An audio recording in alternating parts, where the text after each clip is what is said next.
It was the night of the big costume party. Pumpkins glowing, music echoing through the hall, and laughter filling the air. But in the middle of all that fun, something strange was about to happen. Or the faint shimmer of light drifting near the snack table. It wasn't part of the decorations. And tonight was the night it would be revealed. As the kids danced and showed off their costumes, witches, superheroes, and monsters, the ghost floated quietly in the corner, watching, waiting, hoping to join the fun. But could a ghost ever fit in at a costume party? Because sometimes isn't being a ghost. It's being left out. The moon hung high above the neighborhood, glowing like a silver lantern guiding everyone toward the big Halloween celebration. Kids in colorful costumes rushed through the doors, their excitement bubbling like a cauldron. Inside, the air was filled with the sweet smell of candy and the sound of cheerful chaos. Out of it drifted a tiny, see-through ghost named Whispy. Every year he watched this same party from afar, wishing he could join in. But ghosts weren't exactly invited guests, were they? This time, though, Whispy took a deep breath. Well, as much as a ghost could, and whispered to himself, "Maybe if I wear a costume, no one will even know I'm a ghost." "Perfect," he said proudly. "Now I just look." The music was loud, the laughter even louder. Kids twirled around, showing off vampire fangs and sparkly wings. No one noticed him at first, and for a moment, that made him smile. He was finally part of the party. Whispy floated near the punch bowl, trying his best to act normal. Or at least as normal as a ghost could. He giggled softly as kids bobbed for apples, but when he reached for a cup of punch, everyone turned. "Hey, who did that?" a pirate in a plastic sword shouted. Then, out of the crowd, a little girl in a sparkly fairy costume squinted her eyes. "Wait," Whispy tried to smile. Hi, I'm. The kids looked at each other. Then someone laughed. "Cool costume, dude," the pirate said, grinning. "How are you glowing like that? Is it LEDs? Whispy blinked. What? Before he could answer, a crowd gathered around, amazed by how real his costume looked. They poked and twirled around him, giggling. For the first time ever, Whispy wasn't the weird one hiding in the shadows. He was the star of the party. But just as he started to relax and enjoy himself, one curious kid reached out to touch his arm, and their hand went right through him. The laughter stopped. The air turned cold, and even the music seemed to fade into silence. The fairy girl gasped softly. "You're not wearing a costume, are you?" "I didn't mean to scare anyone. I just wanted to see what it felt like to have fun, to laugh, to belong." The kids looked at each other, unsure whether to scream or stay still. But then, the fairy girl stepped forward. "You came here to make friends, didn't you?" "Every year, I watch everyone dance and play from the window. I thought maybe if I tried this time, someone might notice me." The girl smiled softly. "Well, you've been noticed." She turned to the crowd. "Come on, guys! He's friendly! He just wanted to be part of the fun." The kids slowly relaxed. The pirate grinned. "So, you're a real ghost? That's awesome!" Laughter returned to the hall as the tension melted away. Whispy's glow brightened again, this time not from fear, but from happiness. For the first time in forever, he wasn't invisible. The lights blinked once, twice, and then dimmed completely. The music stopped mid-beat. The whole room went dark except for Whispy's faint blue glow. "What's happening?" the fairy girl whispered. Whispy's glow trembled.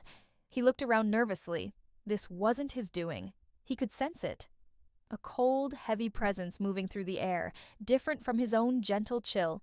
From the corner of the room, a deep voice echoed softly.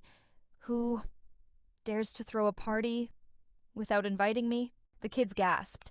A tall shadow glided out from behind the curtain, a dark figure with glowing orange eyes and a long, tattered cloak that fluttered like smoke. It was another ghost, an old one. Whispy floated back, stammering, "Mr. Gloom, I thought you didn't like parties." The older ghost scowled. "Parties? No, but noise, laughter, fun, I can't stand any of it." His voice rumbled like thunder. Halloween used to be about fright, not frosting and dancing. The children huddled together, wide-eyed. The fairy girl whispered, "Whispy." Whispy looked at his new friends, the ones who had laughed with him, cheered for him, and made him feel welcome. He took a deep breath of courage and floated forward. "Mr. Gloom," Whispy said firmly, "Halloween isn't just about scaring people anymore. It's about fun, stories, and making memories. You've just forgotten what that feels like." The old ghost's eyes narrowed. "And what would you know about it, little one?" Whispy's glow brightened. "Because for the first time tonight, I don't feel invisible. I feel seen. That's the real magic of Halloween." For a long moment, the two ghosts hovered in the quiet hall, one glowing softly like moonlight, the other dark and stormy like a shadow that refused to fade. Mr. Gloom's cloak rippled as he circled Whispy. "You think Halloween is about fun?" he said, almost laughing. "Then prove it, little Wisp. Show me that your kind of Halloween is stronger than mine." Whispy blinked. "Stronger?" Gloom's voice boomed. "A challenge! If you can make this party fun again, if you can make me laugh, even once, I'll leave in peace. But if you fail, this party becomes mine." The kids gasped. The fairy girl clenched her wand. "You can do it, Whispy," she whispered. Whispy gulped, then nodded.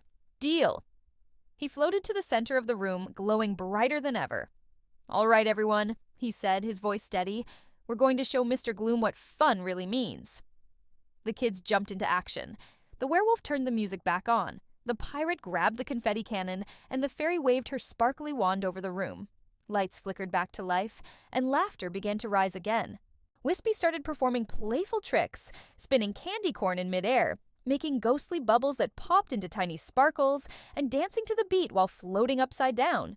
The kids clapped, cheered, and laughed so hard that even Mr. Gloom's dark eyes flickered. Not with anger this time, but with something unfamiliar. Amusement. And when Whispy accidentally spun too fast and landed in the snack table, sending cupcakes flying everywhere, even Mr. Gloom couldn't hold it in. A low chuckle escaped him, then another, and finally, a deep, hearty laugh. The children cheered and Whispy beamed. "See, Mr. Gloom? Everyone needs a little fun, and even ghosts." The laughter slowly faded into a warm, magical hush. Mr. Gloom's towering shape softened as his cloak turned from shadowy black to a deep, gentle gray. For the first time in centuries, he looked peaceful. "Well," he said with a small smile, "it seems I've forgotten what joy feels like." He turned to Whispy. "You reminded me, little one. That's no small thing." Whispy's glow shimmered proudly. "Thank you, Mr. Gloom. I'm glad you stayed. The party wouldn't have been the same without you." The old ghost chuckled. "You've got spirit in more ways than one." When he opened them, a tiny silver lantern floated there, glowing softly. "It shines brightest for those who bring happiness to others." Whispy's eyes widened. "It's beautiful." He looked around the room one last time. "Enjoy your party, everyone. And remember, sometimes the scariest nights can bring the brightest light." With that, he slowly faded away, leaving behind a swirl of sparkling mist that floated gently to the floor. The kids erupted in cheers. The music started again, louder than ever. For the first time in forever, he didn't feel like a lonely ghost. He felt like part of something magical. As the last song faded and the candles flickered low, Whispy floated by the window, watching the moonlight dance across the floor. His little lantern glowed softly beside him, a reminder of everything he'd learned that night. But he left knowing he didn't need to pretend to be anything else. The fairy girl waved goodbye. "See you next Halloween, Whispy." Whispy smiled, twirling his lantern one last time before drifting into the night sky. His glow shimmered across the rooftops as he whispered, "Happy Halloween." And that's how the ghost at the costume party found where he truly belonged. If you love this spooky but sweet Halloween story, make sure to like, subscribe, and click the bell so you don't miss more magical bedtime tales right here on Ghosty Giggles, where every story has a little boo